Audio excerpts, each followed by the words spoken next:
Man, this timeline is crazy, man. I know. So many things coming at one time. The FBI no longer believes Kim Porter's 2018 passing was due to pneumonia, a conclusion Katt Williams had been questioning for years.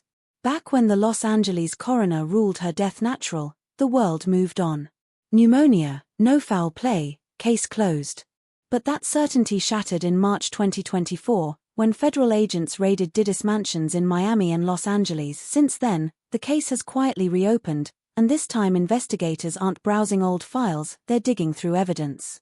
According to multiple sources, agents discovered flash drives, handwritten notes, and personal tapes tied directly to Porter's final days. Among the materials were references to her unpublished writings, fragments that align with Kim's lost words. The 2024 memoir compiled by investigator Chris Todd. That book contained a chilling line allegedly from Porter herself. Kim Porter, that is Diddy's ex, who's also the mother of his 3 of his children, Right. has detailed the alleged abuse that she suffered at his hands. Oh, no. And this is all in a memoir. He got me. Industry insiders passed it around like contraband. Now, that phrase, along with what agents found in the raids, has prosecutors re-examining her death as something far more sinister. What began as a trafficking and solicitation probe into Diddy has started to evolve into a possible homicide inquiry.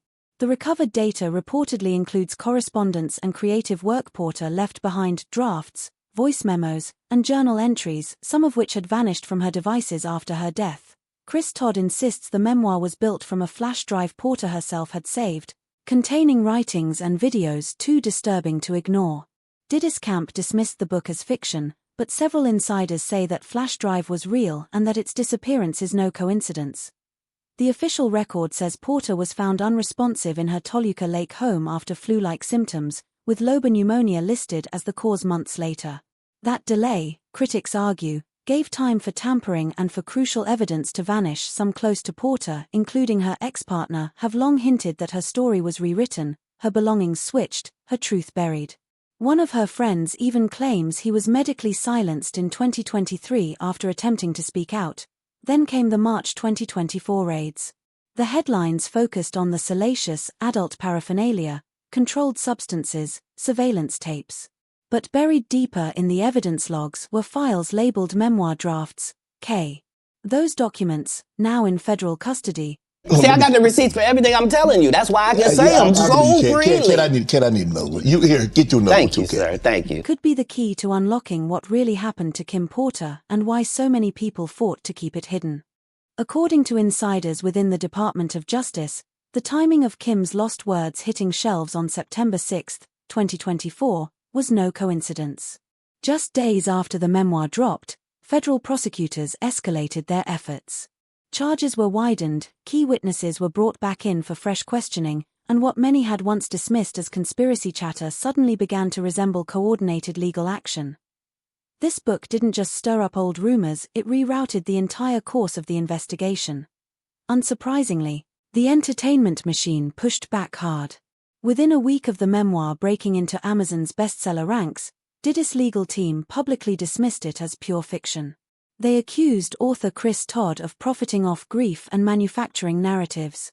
But while the courtroom denials piled up, federal investigators were already cross-referencing.